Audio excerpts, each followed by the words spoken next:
রানা। শুধু তাই নয়, মসজিদে ঢুকে মুসলিমদের উপর হামলা চালানোর হুমকিও দেন কট্টর হিন্দুত্ববাদী এই নেতা। हमारे रामगिरी महाराज के खिलाफ अगर कुछ भी मस्ती तुम लोगों ने किसने भी की तो तुम्हारे मस्जिदों के अंदर आके चुन चुन के मारेंगे, इतना ध्यान में रखो।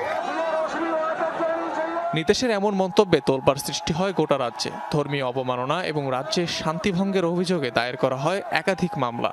এদিকে বিজেপি নেতার বক্তব্যের জেরে মুম্বাই অভিমুখে মার্চের ডাক দেন এআইএমআইএম নেতা ইমতিয়াজ জলিল। অভিযুক্ত দুজনকে গ্রেফতারের দাবি জানান তিনি।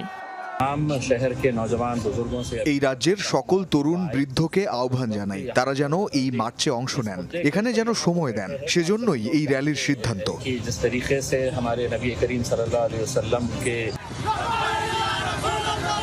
সোমবার সকালে মহারাষ্ট্রের আরঙ্গাবাদ থেকে শুরু হয় মুম্বাই অভিমুখে এ যাত্রা।